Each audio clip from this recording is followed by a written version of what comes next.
ce que vous Je voulez. m'appelle Randall Pearson. Je suis votre fils biologique. Il y a 36 ans, vous m'avez abandonné devant l'entrée d'une caserne de pompiers. Je suis pas là pour vous demander quoi que ce soit. Randall dit à son père que tout va bien pour lui. Maintenant, il désigne la voiture de luxe de l'autre côté de la rue, comme pour prouver qu'il a réussi. Même abandonné autrefois, il a su construire son bonheur. 36 ans de frustration et de douleur, explosés en un seul instant. Est-ce que tu veux monter? D'accord. Dans la chambre, Randall attend des explications, mais son père reste silencieux. Il a compris ce que son fils cherche vraiment. Randall voudrait l'entendre se justifier, pour pouvoir ensuite partir, la conscience tranquille. Finalement, le père prend la parole. J'ai longtemps vécu dans la rue à cause de ça. Je voudrais aussi me rappeler d'avoir abandonné devant une caserne, mais j'y arrive pas. C'est pas une excuse, hein, mais le fait que je me souvienne de pas grand-chose de ce moment t'en dit beaucoup sur moi.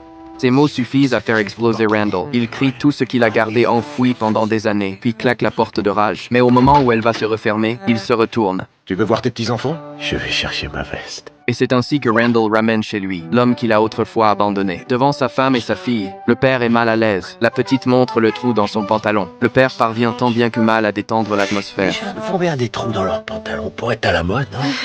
Pas comme celui-là. Et moi qui pensais faire jeune et m'oublier, quoi. Et si je fais comme ça? Yo, c'est mieux. De son côté, Randall se confie à sa femme. Il lui avoue avoir fait exactement l'inverse de ce qu'il avait prévu. Il était parti pour humilier son père, et il est finalement rentré avec lui. Abandonné devant une caserne, mais moi je l'invite à la maison. Qu'est-ce qu'il y a, mon amour, tu craques? Qu'est-ce qui se passe? Le soir, Randall présente ses parents adoptifs à son père biologique. Celui-ci murmure, ému, que cette fois, peut-être, il a enfin fait le bon choix. Il s'apprête alors à partir. Mais Randall lui demande de rester quelques jours de plus. Le père refuse doucement. Je vais bientôt mourir. T'es malade? Pas malade. La maladie est derrière moi. J'approche de la fin, malheureusement. Je sais pas quoi te dire. Et rien à dire. Merci de m'avoir présenté ta famille. C'est un geste qui t'honore.